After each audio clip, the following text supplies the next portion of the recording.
So much media, so little time. Who keeps track of it all? That would be me. This is Bob Andelman, and this is a Mr. Media interview, broadcast and recorded live on blogtalkradio.com from the new media and baseball capital of the world, St. Petersburg, Florida. I go back just as far as possible in the Star Wars viewing world. Before the original movie even opened in theaters back in 1977, my friend Bob Pinaha and I received invitations to its red carpet premiere at the Lowe's Astor Plaza Theater in New York City. It was a spectacular night. I was about 16 and a half, and who could forget the opening shot of that battle cruiser coming on screen seemingly over our heads? I mean, that was incredible, right? And then not long after that, I got my driver's license and went on my first date. Carol Berger and I jumped in my 1963 black Ford Falcon after school and drove to Paramus, New Jersey, about an hour away, and saw the movie at the only 70-millimeter theater around. I had never been to Paramus before. Haven't been there since either, I might add. And I had never driven on the New Jersey Turnpike or Garden State Parkway, for that matter, until then. But somehow we got there. Getting home in the dark, on the other hand, that was another story. The point is, I've always been captivated by the Star Wars movies and the mythos. And while I'm not obsessed to the point of dressing as a stormtrooper on weekends or around the house, I am looking forward to the latest chapter in the unfolding George Lucas universe. On August 15th, Star Wars, The Clone Wars, opens worldwide in movie theaters.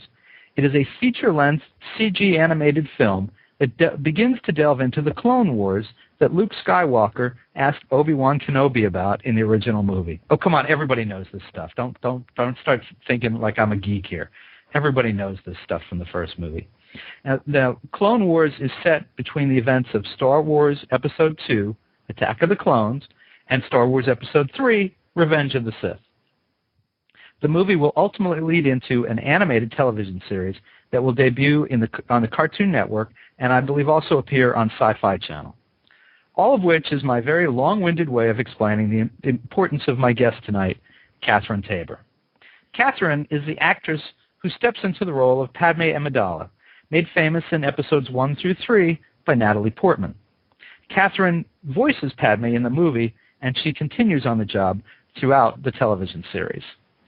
Catherine, welcome to Mr. Media. Hi, thanks for having me.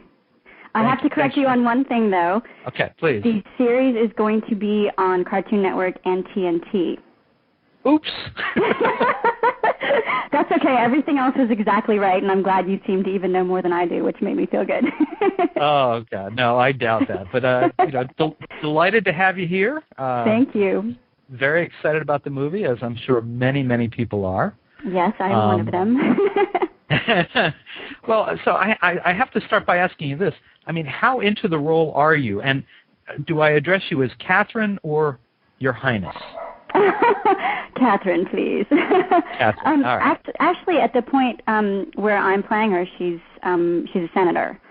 So she wouldn't be Your Highness anymore anyway, I don't think. But okay.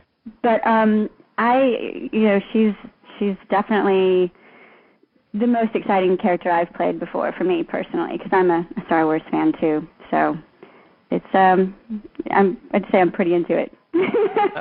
But I'm not walking around in costume either. So.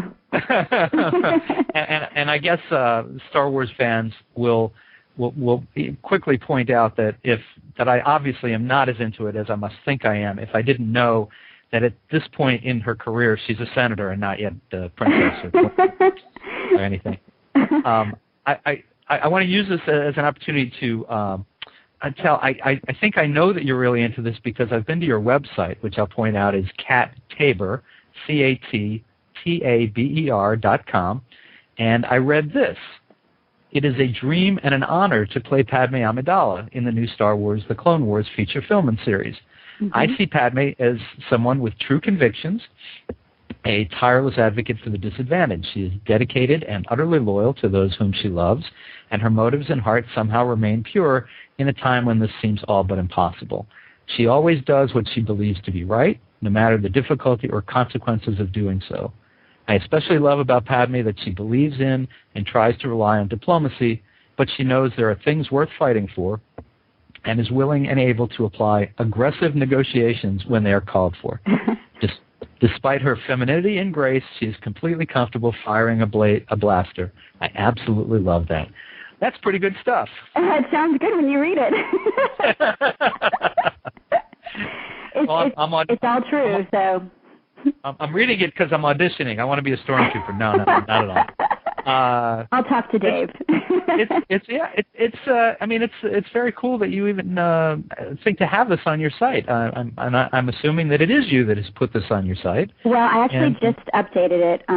We just updated that part, I think, in the last 2 days. And you can also reach the site by KatherineTaber.com. It's either or, since I have gone by both names and still do, so that way everyone can find me. But yeah, my web designer just put that up for me, but I did write that. Very good. Well, before we go too far, I have a feeling we'll have some other people who will want to talk to you. So if you've got a question for Katherine, Kat Taber, the voice of Padme Amidala in the new Star Wars film, give us a call, 646-595-3135. It might take a minute or two to get your call on, but I will see it, and we'd love to have you.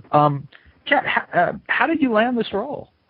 It's actually kind of an interesting story. I've been acting for a while, since I was a kid, and I just started voice acting in 2003, and it was actually a Star Wars job. It was my first job as well. That was on Knights of the Old Republic, which is a video game. Mm-hmm. But so this came around, and my fabulous, wonderful agent, Sandy Schnarr, had tried to get me in, and the casting director at the time didn't know me because that's a pretty short time to be in the voiceover industry. A lot of the people have been there for a long, long time. So the casting director was just like, I don't know her, and didn't put me on the list to see me. And my agent called her back, I thought once. I found out since then she had to call her 3 times and say, no, you really got to see this girl. She is this character. And she, after some hard work, got me in.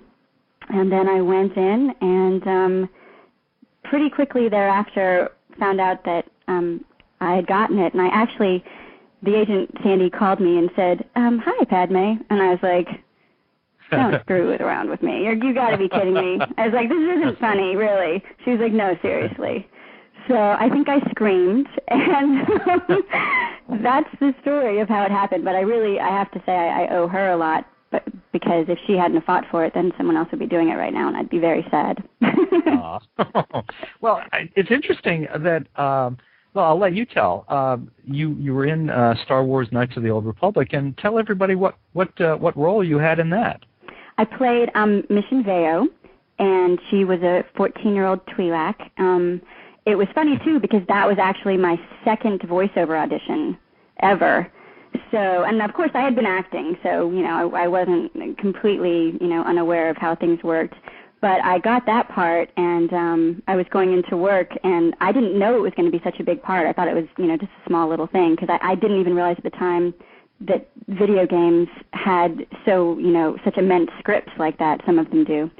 So when I was going in, she said, yeah, by the way, they don't know this is your first job, so don't tell them. And I was like, oh, no.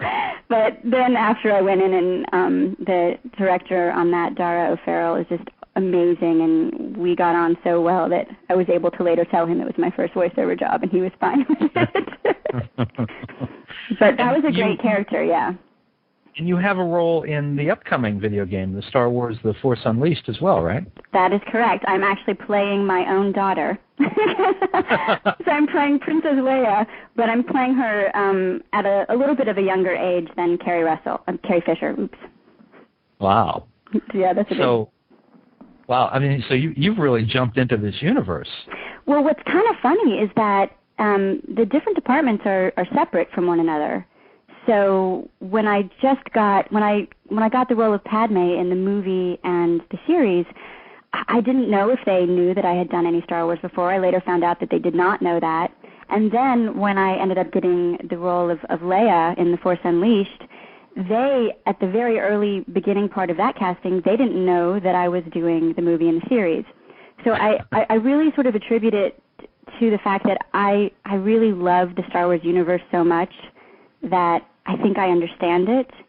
And I think, when you really love what you're working on and what you're doing, I definitely think it shows. And with the series and the movie in particular, I really noticed that because so many of the people working on it are also fans, bigger fans than me.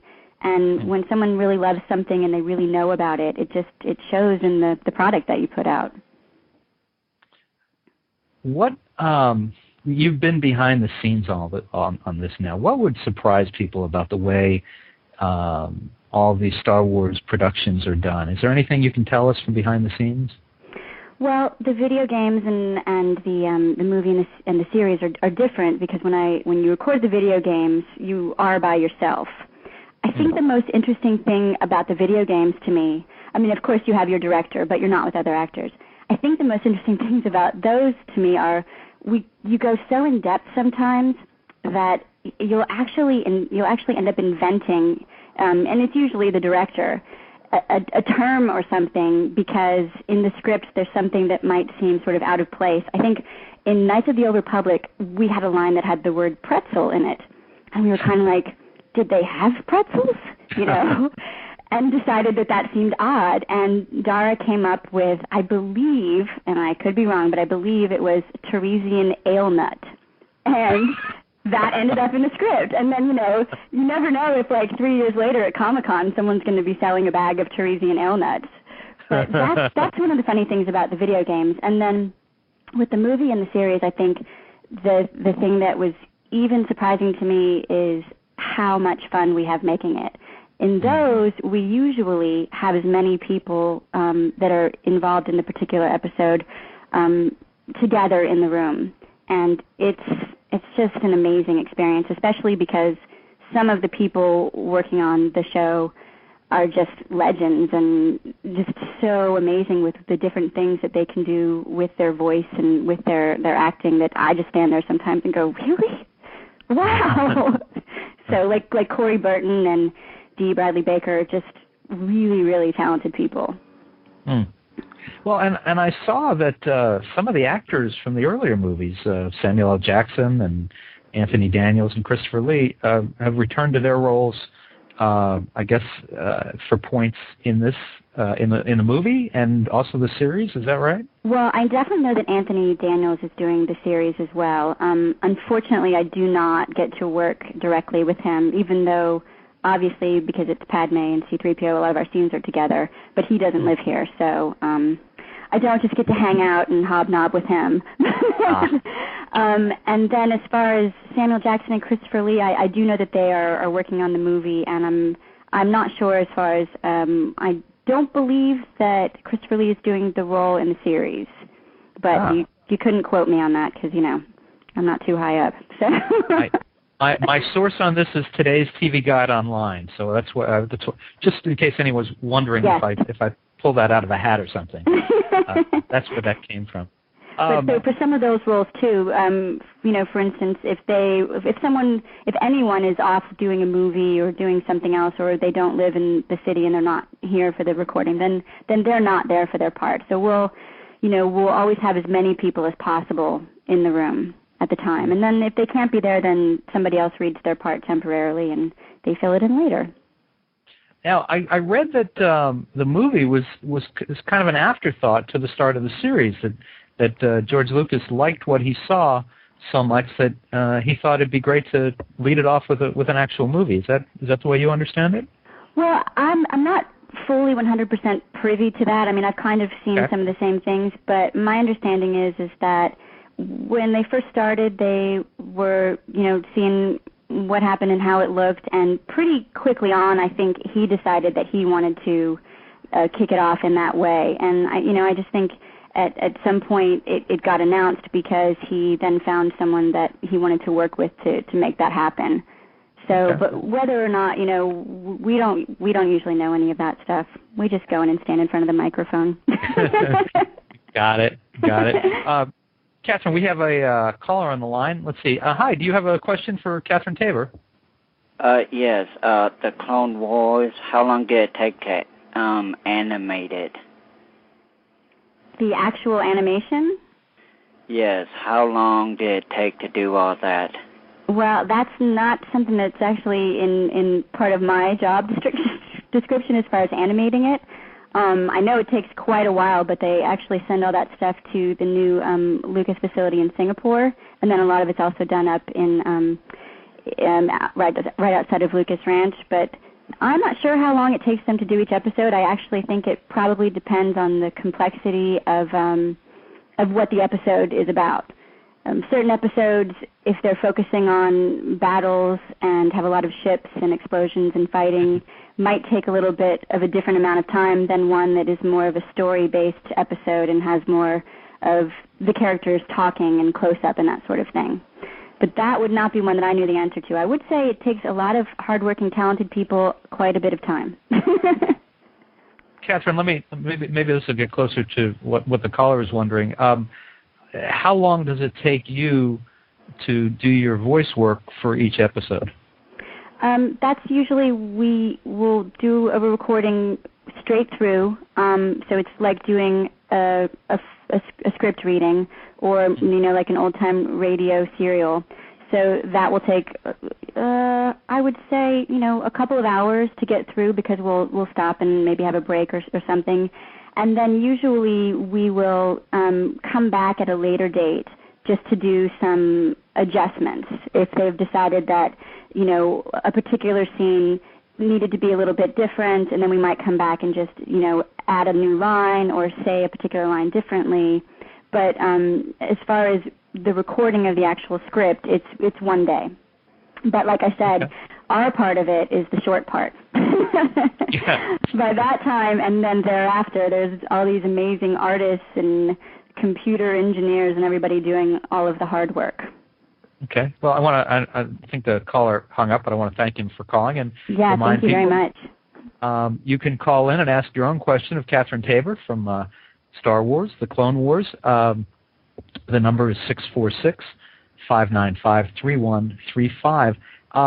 As we are talking in mid-August or early August, a week before the film opens, how far ahead are you on the series itself? And how many episodes will? I actually read different things about the ultimate amount of episodes that they're going to do. I mean, sometimes I've called and have said there's what, and there'll be things that are incorrect. But we have just barely begun starting to work onto the second season. But that being said, there is also still things, being wrapped up for different episodes on the first season, I believe. And I'm not in every episode, so there's kind of a little bit of a different schedule too that we all don't work all the time. Okay. I think I had read sometime back that when this was first sort of announced that Lucas had said he was not going to start until he had a commitment, or he was making a commitment to 100 episodes. And I've read that too, and I can only say this, that I hope it's true. Tell me about Padme's where Padme is in this movie, and then how often we'll see you, I guess, in the series. Well, the movie, as you've probably read, it really focuses on the story and the introduction of the newest character, who is Ahsoka, which is Ashley Eckstein, who's an awesome actress and a lot of fun to work with. So that's really the primary focus of the storyline of the movie.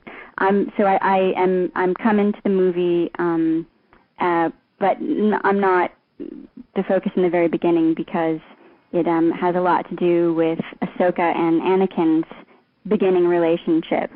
And as far as the series, I mean, I just can't really say. I know some people have seen it right now, but I don't want to do any spoilers, so I don't want to say too much else about the movie right now. Okay. And as far as the series, I'm in a lot of episodes. Like I said, I'm not in every episode, and you've probably also read, this is true, and it's one of the things that's very interesting. Each episode is not always from the perspective of the same character or characters. And sometimes there's some really unexpected perspectives of this exact, the same time period that in a more detailed, focused way that you've never seen before in any of the movies, and you wouldn't necessarily even think of with just following the main characters that we all know and love. And it's really fascinating. So there's different episodes where you won't see any of the people that you know from the movies, and but I will say that I feel really happy about the amount that Padmé's there, and I'm very happy for the writers to keep writing more and more and more for me. But I think it's a really interesting look at this time period in this world from not just one perspective, but different perspectives each week. So it's really going to be cool. I wish I could say more. All right. Well, we'll work around that. I think we'll find plenty to talk about. And did you have any concern in taking this role about being compared with Natalie Portman? In the very beginning, and with any kind of stuff that someone's played the role before, I think that you think about that as an actor. But I decided, and thankfully Dave, my director, who's just great, really encouraged this, that she's Padmé. She's the character, and she doesn't have to be anybody else's Padmé. She's, now she's my Padmé, and I feel very much like I understand who she is and why she does the things that she does. And I guess that some people thought that, I naturally sound a little bit like Natalie Portman, which was great because it would have been very odd to, sound completely different, I think. But pretty early on, they allowed me just to let go of trying to be something else and to just do it my way. Which I really think helps, because as an actor, if you're coming in, sometimes with voiceover stuff, you'll be hired to do a voice match of somebody else, and they really want you to sound like the person. Well, what ends up happening there is it actually affects your performance. And I think that then your performance can't really ever get as deep as it could otherwise, because you're too focused on having to sound exactly like what so-and-so would sound like.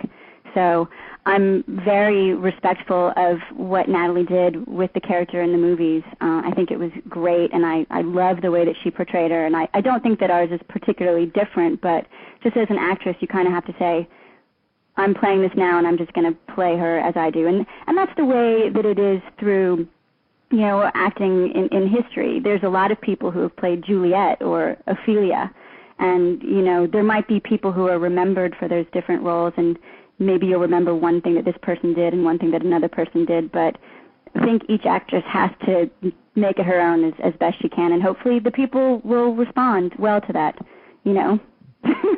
Well, but that said, if you turn up in the sequel to Garden State with Zach Braff, I would start looking over my shoulder if I were you. It's funny that you say that, because I love that movie, and it's like my favorite movie. It's my favorite movie soundtrack, so I love it, and I think she did a great job in that movie too. So no, I'm definitely not.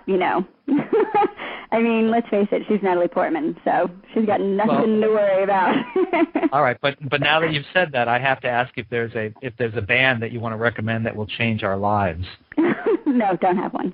That was a pretty big opportunity you just passed up. Okay. I know. I'm one of these people that I really do listen to a lot of. My favorite stuff to listen to is actually movie soundtracks.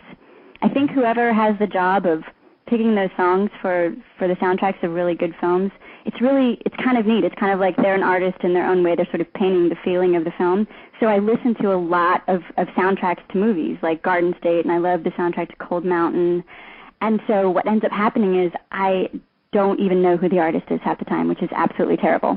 So I'll be like, I love this song, and then I have no idea who it is. I'm thinking about this. Garden State and Cold Mountain, we're talking about very different music, as I recall. Yeah, no, definitely they are. Cold Mountain definitely has like a southern feel to it of some of the old hymnals, and I'm a Georgia girl, so I don't know, something about that just resonates with me. But movie soundtracks tend to be, kind of epic and, like I said, sort of storytelling in their own right, and that's sort of, I like that a lot when I'm listening to music. What about Deliverance? No, never mind. I've actually never seen that. How bad is that? You know what? I've seen part of it, but I've never seen the famous part. And yes, I haven't either, so I'll pretend like I don't even get that. Okay, I'm just gonna, we'll just let that slide. Let me give out our phone number again. It is 646-595-3135. Of course, you only want to call if you're actually listening live today, which is still August 6th. If you call some other time when it's not August 6th, Catherine is probably hard at work on another episode of the show, and I am just sitting here going, gee, I hope I have another show coming up soon. You're interviewing someone very exciting, I'm sure. I hope so. I really hope so. You mentioned before Comic-Con, and you kind of opened the door to this, so I have to ask you, if you had any hesitation in taking this role, knowing that you will be invited to Comic-Con and science fiction and comic book conventions and community libraries and all that stuff for the rest of your life now? Well, I actually, like I said, because I am a sci-fi fan myself, I like those things. A lot of my friends like those things, attend those things, and I find that the fans for science fiction, and in particular Star Wars, because I have experience with Star Wars fans, just even from doing Knights of the Old Republic, that they're really kind people in general. I'm sure there's some exceptions, and it's actually, it's a fun experience to be around people who love what you're doing and want to talk to you about it. And also, there's things like, there's one guy, I was at Comic-Con last year actually for some other stuff, and there's this one fellow who has a poster that has the signature of, just everybody who's ever been involved in Star Wars on the same poster. And he came to get mine for Mission Veo, and it was funny because at the time I knew that I was doing this, and I couldn't say, it's also going to be for Padme. But to even be, a part of that, and to be a name on there with Carrie Fisher and Mark Hamill and Harrison Ford, that's really cool. So a lot of people will say, are you worried about the big rush of Star Wars fans? And at this point, I would have to say I think it's great, and it's really complimentary, and I just feel like it's very cool that I'm a part of it at all. Very good answer. Very good answer. So what other science fiction kind of stuff do you like? What are you interested in? In general, if I'm just sitting around watching television, I would rather be watching even like a bad movie on the Sci-Fi Channel. Mm-hmm. Not that they have any bad movies, but I was going to say, gosh, no bad movies on the Sci-Fi Channel.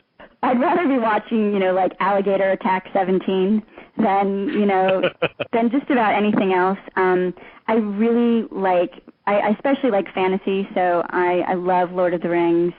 I like reading science fiction and fantasy. There's a trilogy called the Live Ship Trader Trilogy that I absolutely adore, and if people out there are looking for something to read, I highly recommend that. I like the things with imagination, and you probably, if you've been to my website, you see that I'm also a fan of Alice in Wonderland, and I consider that absolutely fantasy, writing, and I just like the stuff with imagination and magic, and I love elves and fairies like a lot of girls. So, not unicorns though. I haven't taken it that far. I was going to point out that the website, and I'll mention, I'll give out the URL again. It's CatTaber, CatTaber.com, or Catherine with a C, CatherineTaber.com. It actually opens with a quote from Lewis Carroll. Absolutely. So, yeah, I actually have that quote in my room, and it's framed, and it's sort of been, I think it's a great quote for anyone, but it's actually been sort of, a theme throughout my life, and it's just basically, if you keep walking, if you keep going, you're going to get somewhere. That's, of course, paraphrased. A lot of people probably know the quote, and of course you can go to my website and check it out. But yeah, I love that quote. I also like it because it's the Cheshire Cat who she's talking to, which is really cool. And I've always loved it, and I had this weird sort of thing happen where the first movie that I did, which was on camera here in LA, called The Girls' Room, my character's room was decorated, and that was hanging in my character's room. The director ended up giving it to me as a gift, which is now the one that I have in my room. because because I told her how meaningful that was to me. But so it's been sort of like a little through line for me. And and definitely it opens my website. You're right. We were talking before about what George Lucas's plans might be. I'm kind of curious to know if you've crossed paths with him directly in working on this project. I haven't. I haven't gotten to sit down and meet with him. I do hope to at some point. Obviously, he's got a lot going on right now. I was lucky enough though to go up to Skywalker Ranch, and so that was an amazing experience. And I felt honored just to have the chance to go there. It's a really neat place, but I haven't gotten to sit down and just chat with him. But my director Dave, that I work with very closely, he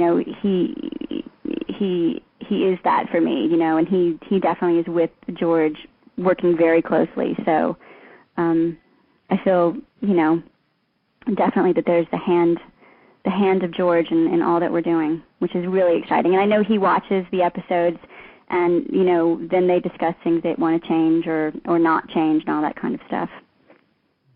For those of us who may never get to Skywalker Ranch, can you tell us a little about it? Describe what you see there. Take us beyond. It's in this part of Northern California that I, oddly enough, had been visiting in previous years anyway, and it's just the most beautiful part of the country. It's Northern California. Well, there's a lot of beautiful parts of this country, but this is a very beautiful part of this country, and it's near the water in Northern California, where it's not sunny, sandy LA beaches, but it's more of that, like, kind of reminds me of like Scotland or Ireland, and it's rocky beaches, and it's misty, and there's rolling hills, and so it's a perfect setting actually for a sci-fi or a fantasy movie. And then just the actual ranch itself, there's people who work there every day, and there's places to stay. They have an inn where you can stay, which I was lucky enough to do. And there's really what I did when I was there was just walk around and enjoy the beauty of nature and everything up there. There's horses. There's a garden where they grow their own vegetables, and when I was there, it happened to be around Thanksgiving time, which is just a beautiful time of the year anyway. And it just has a feeling of magic, which is partly due, I think, to the area and partly due to the fact that you're at Skywalker Ranch. And if you're a Star Wars fan, that's pretty cool. And also a fan of Indiana Jones and whatnot too, because there's things, it's all there. There's pieces of all that history there. Mm. Now, I should ask you, because you also worked on a couple other games, I should ask you about those. You worked on the X-Men Legends 2 game. Mm-hmm. And I played Rogue. You played Rogue. Yes, that's my good old Southern roots. Any memorable lines from that game?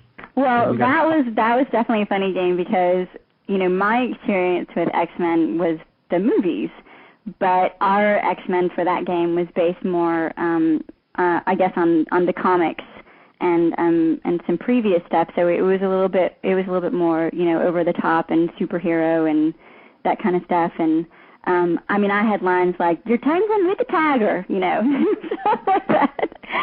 Stuff that I wouldn't probably normally say, but as a mutant superhero, it was okay for me to say. So that was a fun game. That was more of definitely of a fighting game as opposed to one of the role playing games where I have a lot of narrative, and it's almost like doing a movie script. And what about Final Fantasy 12? And I have to admit here, everything else you've worked on, I'm somewhat familiar with, but I know nothing about the Final Fantasy series. So you can say anything you want, and it'll go right over my head.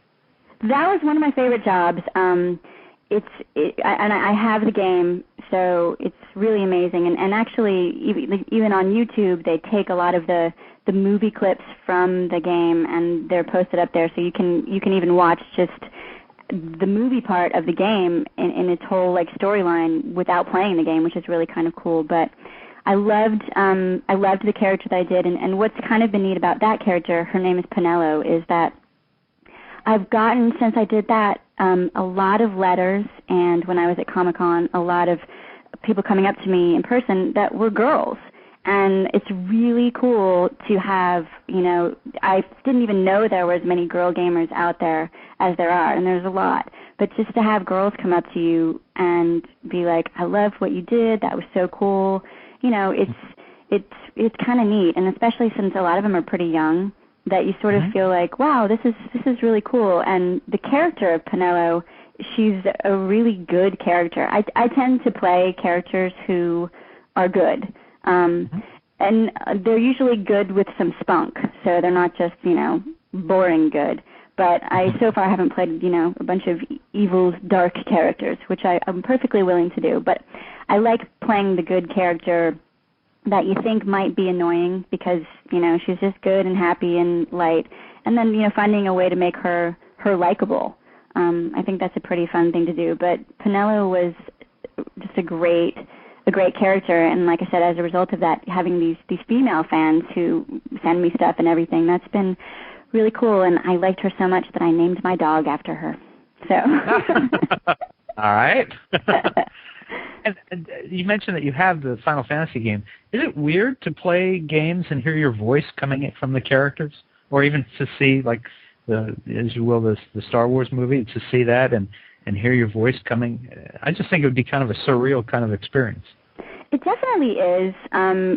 The first moment is a little weird, and then you get used to it, but particularly with a game like Final Fantasy, the thing that made that so much different is that it was done in Japanese first.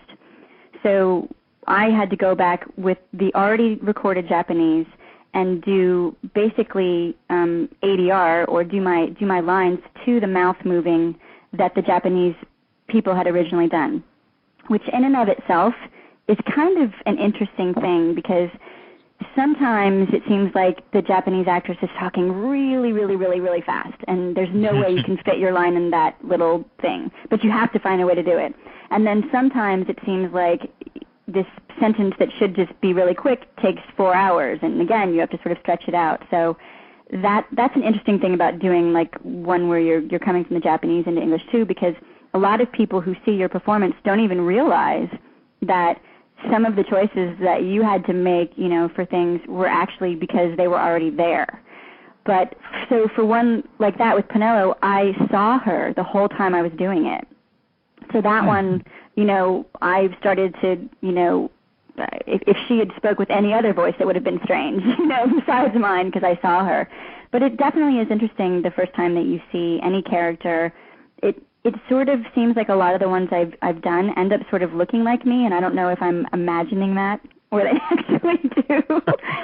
So for that reason too, it's a little jarring at first, but then you quickly get used to it. But I know people who play a lot of the creatures and different monster type characters and stuff. That must be really fun to hear your voice in this strange, large monster type thing. But I don't play those characters, unfortunately, so I haven't had that experience yet. Well, it's funny. Earlier you made reference. I was very surprised to hear this reference, because I'm imagining that you are not, that you're fairly young, but you actually made a reference to old-time radio before, and what you were just saying made me think of a guy named Harold Perry, who played the Great Gildersleeve in the 40s.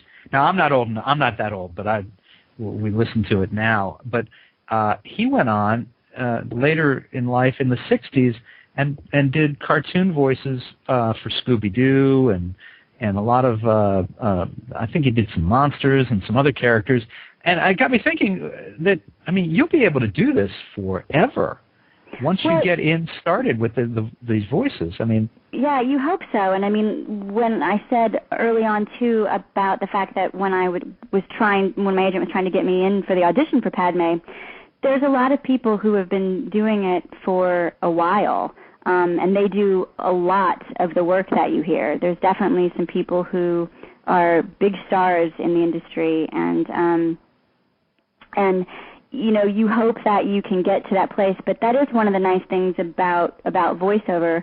I love on camera and I love voiceover. They each have something different, to offer, and then they each have their own drawbacks. But one of the neat things about voiceover is that you really aren't limited as much by the physical.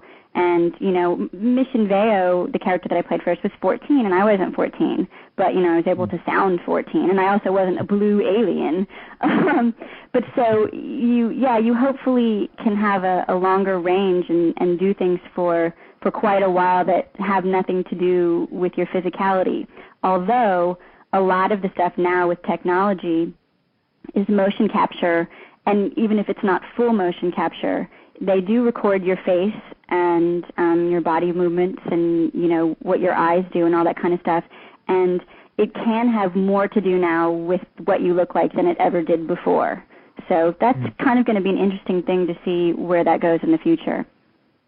Very interesting. I want to give out our phone number one last time as we kind of wind down here the last segment. If you've got a question or comment for Catherine Taber, the voice of Padme Amidala in the new film and subsequent series, Star Wars, The Clone Wars, give us a call at 646-595-3135. I also want to point out, I feel compelled to point this out. Maybe it's that future royalty I'm talking to, that Catherine may be doing a voice in this movie, and as we've discussed, she's done plenty of voices for video games as well, but it's not because she has a face for radio by any means.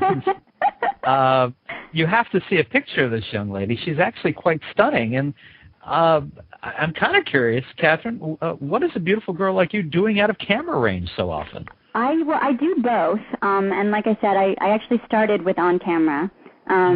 So, and I sort of just got lucky enough to fall into the voiceover a couple of years ago, and I think for me the difference has just been, like I said, that I ended up with this voiceover agent who just so believed in me that she's gotten me so many opportunities right off the bat that were able to work out and really sort of propel me on that side. I still do on camera. I'm always looking for both. I even like doing theater. For me, some people who do voice just do that, and that can also even affect the sort of process as an actor.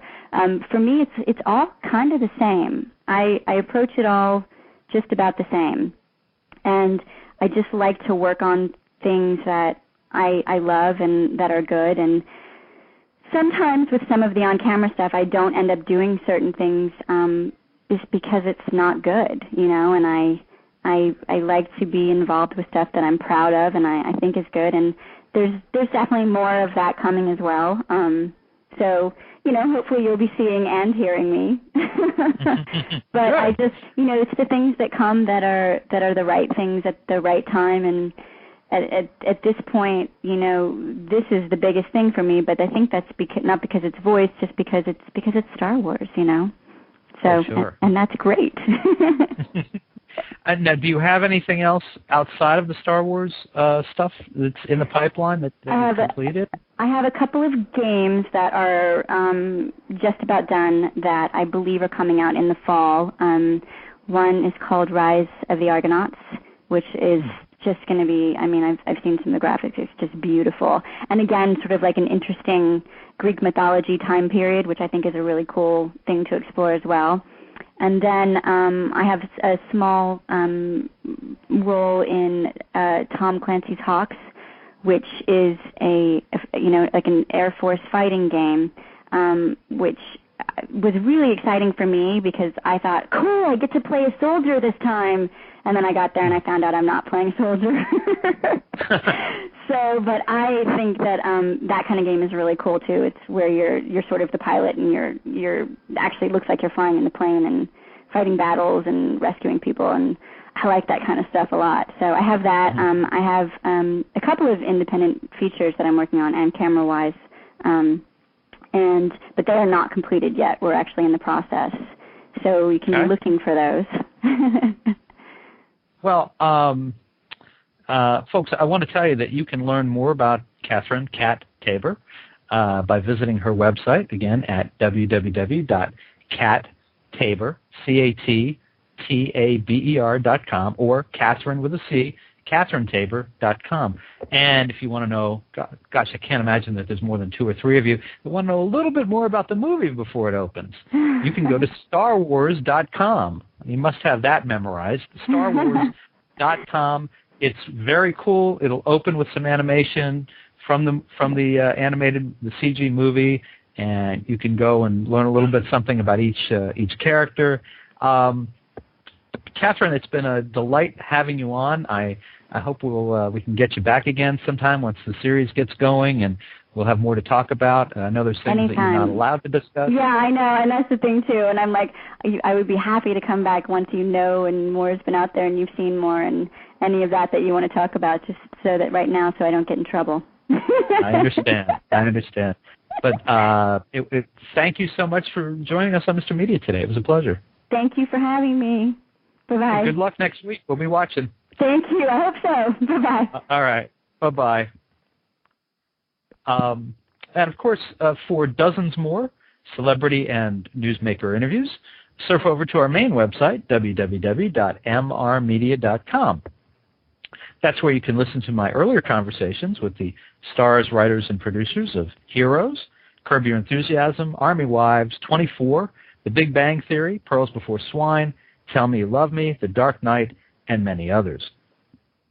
Please think about writing an online review of Mr. Media if you enjoyed today's show, casting a vote for Mr. Media, or marking Mr. Media as one of your favorites, whether you listen on Blog Talk Radio, Digital Journal, Blueberry, Zencast, Odeo, iTunes, or Kindle.